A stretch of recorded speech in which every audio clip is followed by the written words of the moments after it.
Hello everyone, I welcome you all to Startup Academy, your online gateway to get success in ISS exam. This academy is exclusively for ISS only, and in the previous lecture we completed the third important topic of the statistics paper 3, which is time series. From today onwards we'll start with a new topic, which is index number, which is quite a bit easier than the other third paper topics, and we'll be doing almost all the papers along with all the topics in the papers according to the uh, according to the syllabus given by the ISS or the UPSC. So keep on watching it regularly. Paper 3 is taking more time because it is considered one of the most difficult paper, and after this we'll be doing paper 4, then paper 1 and 2 simultaneously. And I'll make you go thorough with the concepts that we need to focus on in the papers, seeing the PYQs, and we'll also solve PYQs as well. So stay connected and keep on watching the videos. They'll be helpful to you in your preparation journey. So starting with today's topic, it is index number. Now, what is index number?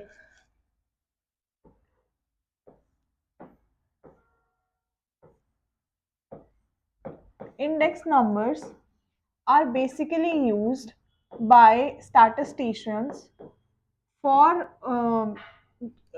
what do we call that, for relativity, for checking the relativeness, or for comparison between the prices and the commodities are the substances that we are buying on a regular basis. They can be objects and they can be services as well. So like objects, like we are buying wheat, we are buying flour, we are buying rice, all those things of a regular basis. And also luxuries like watches, clothes, cars, these. And um, other form of commodities are services, like we are going to petrol pump for petrol, that is a service. We are going to watch a movie in a theater, that is a service. So these kind of services, we are going to a barber to getting a haircut, that is also a service. So there are two types of commodities, or before that we were discussing index numbers. So index numbers helps us to find the comparison between two types of same commodity at two different time periods, or different geographical areas, or different for different groups, like that. And for different groups, I mean, for lower class people, for middle class people, and for the higher class or rich people, like that. So there are two important things here: commodities and prices. Commodities, prices, and quantity. These three are the major things that we find in index number. Commodities can be two types: for our regular use, or necessity, we can say. Necessity. And the second type may be luxury. Now, necessity may be our regular eating staple food like wheat, rice, bajra, jowar, or anything that you eat, dal, vegetables. These are your necessity, your clothes, your house. And luxury is getting a car, going to a mall and buying a watch, like this. Prices, we all know that the price of something or commodity is known as price, and the quantity of a commodity is known as the quantity. So we can define index number as it is a statistical technique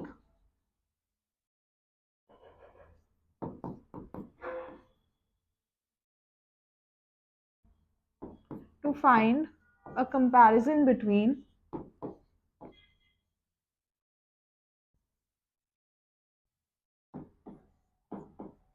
prices or quantities of a commodity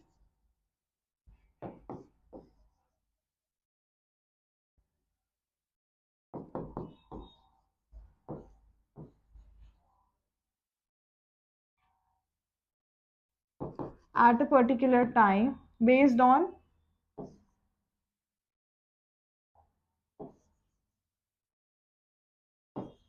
time or geographical area.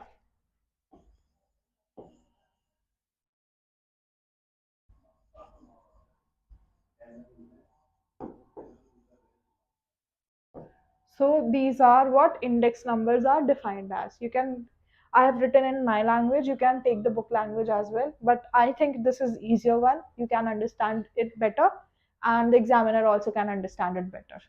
So instead of just mugging up things, try to understand that and write it in your own language in the exams. So now, what are the construction for construction needs? What are the things to be kept in mind while constructing a time index number? Things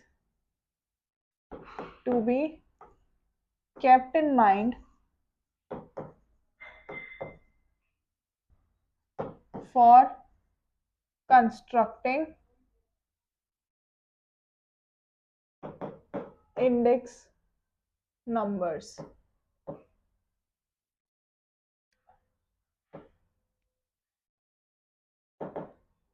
First is the base period, choice of base period. Second is choice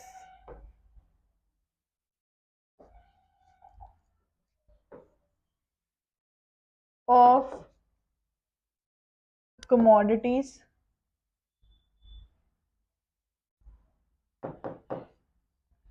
Third one is method of measurement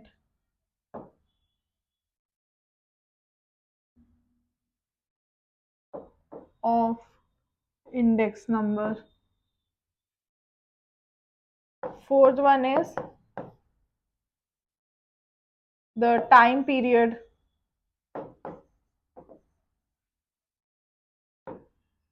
between base period and current period. There can be many. I'm just describing these four. So the first one is choice of base period. Now, what do we mean by choice of base period? Now, what are base period and current period? First of all, base period is represented by, suppose we are talking about price. So base period is represented by P naught. This naught is base period. And current period is represented by P1.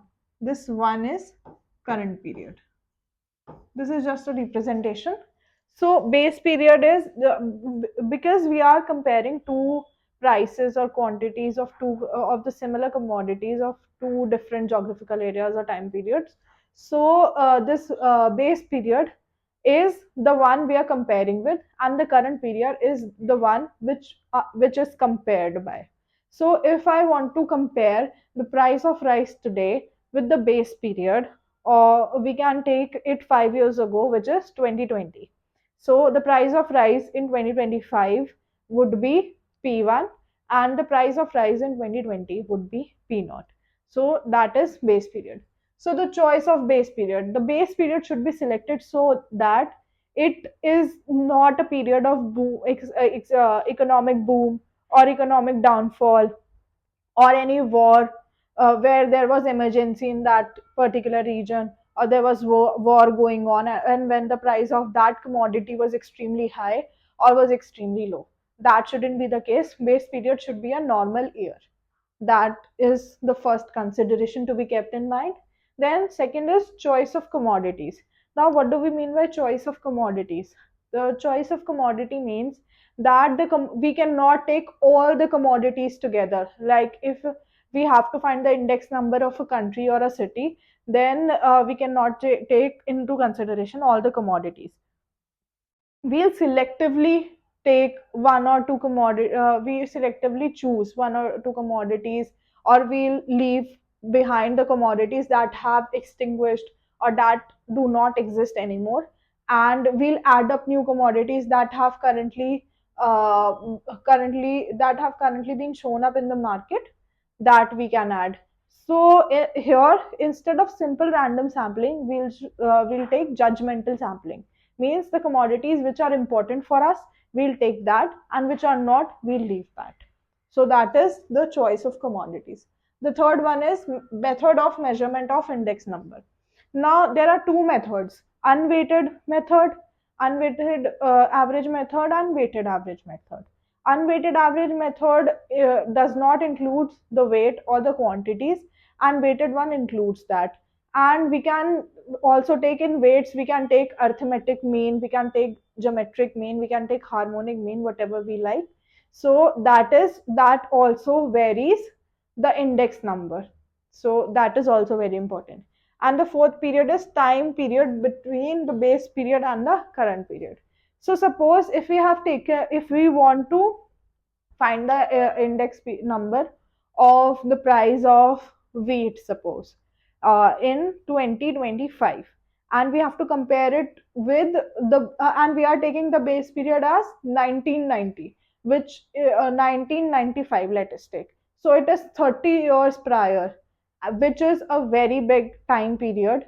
And at that time the price would have been 5 to 10 rupees a kg, or less than even that, and today it is much higher. So that time period is much bigger. Instead of that, we must take a smaller time period right now, because the census has been done lastly from in 2011 or 2011 census. So we compare it with that, but it has become very obscene with the comparison of nowadays. So again, the we as we know that, as being statisticians or statistics student, we know that again this what do we call, census is happening. And from then onwards, we'll compare our prices from 2026 or 7 till the next period. So that is how the time period between the base period and the current period should be less, not more. When it becomes more, our findings or our index number becomes inaccurate. So these were some of the things to be kept in mind while choosing the construction of index number. Now there are methods of construction of index number.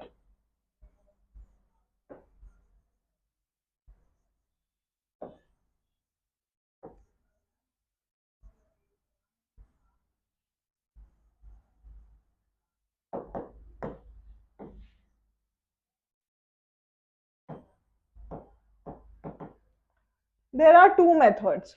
The first one is, as I told you, is unweighted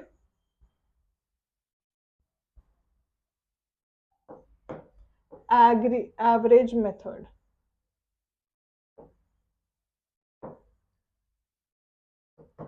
So here we don't use weight, we just use the prices. If we have to find the price index and the quantity index, I will do that simultaneously for all the index numbers. So for price, I will write it as IP 0, 1, where 0 is the base period, 1 is the current period. So it would be summation of P1 upon summation of P0 into 100. 100 is for easier calculation, or for easier interpretation, we take it as we multiply it by 100. Then this is price index number. If we want to talk about quantity index number, then it would be I with a Q, small q, with O and 1. Similar to this, Q1 upon summation Q0 into 100. So these are the unweighted average method that has been used, or that can be used. Now we come to the second form, which is weighted average method, or aggregate method, whatever you call. Weighted aggregate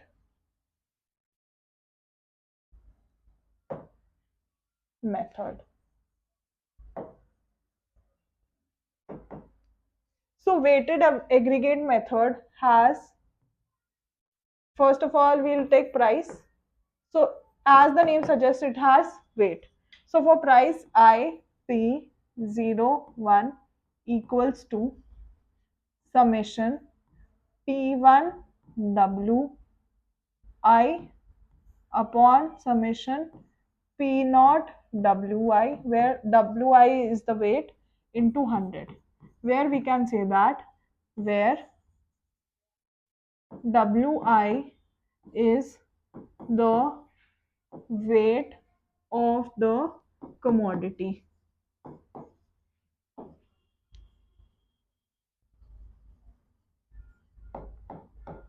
And we can say that I goes from 1 to up till wherever the however number the commodities is. If we say it is n, so I goes from 1 to up till n. And similarly for quantity,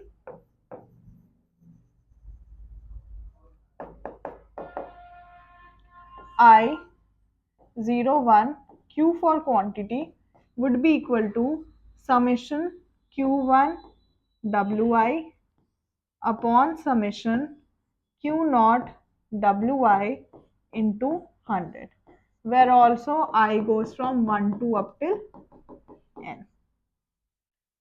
So these are the price weighted aggregate method and quantity weighted aggregate method. Now weighted aggregate method has 6 subparts, which out of that 3 we'll discuss today and 3 we'll discuss in next lecture.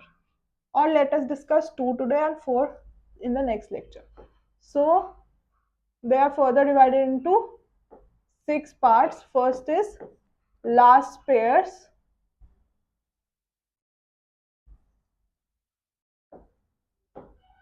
index number. So last pair index number here, the only thing is that the weight Wi is equals to Q naught, which is the quantity in the base period. So the price index number is I01 P equals to summation of P1 Q naught upon summation of P naught Q naught into 100, which is price of the current period into the quantity of the base period upon price of current period into quantity, price of base period and into quantity of base period. This is for last pair's price index number. And if we talk about last pair's quantity index number, here Wi will be equal to P naught for quantity. So writing similarly, Q naught P naught upon Q1 P1 into 100. So this is last pair's quantity index number. This we have to take, we have to build in our mind that if it is price, then we'll take Q naught, and if it is quantity, then we'll take P naught. Okay. Now moving on further, the second one is purchase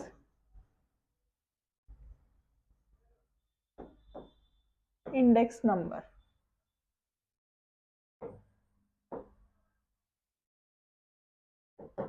So again, for what do we say? For price, purchase price index number, we'll take Wi as Q1. So our price index, purchase price index number would be equal to summation of P1 Q1 upon summation of P naught Q1 into 100. And for quantity index number, Wi purchase quantity index number, Wi will be equal to P1. So we will write as 01 Q equal to summation of Q1 P1 upon summation of Q0 P1 into 100. So for the purchase price index number, WI is Q1, which is the quantity of the current period, and for purchase quantity index number, WI or weight is equals to the price of the current period, and hence we get the formula. So it is just the substitution of the weights that gives us purchase and last pair price and quantity index number. I hope that whatever we have done today in the class has been clear with all of you. And if not, then you can ask in the comment section or on our WhatsApp channel. If you have any detailed doubt, then you can ask on our WhatsApp channel. All your doubts will be clearly thorough. And keep on asking doubts. You have been a lot of you have been asking that, which is a good thing. And keep on working on it and keep on solving the PYQs simultaneously. All the best. Thank you.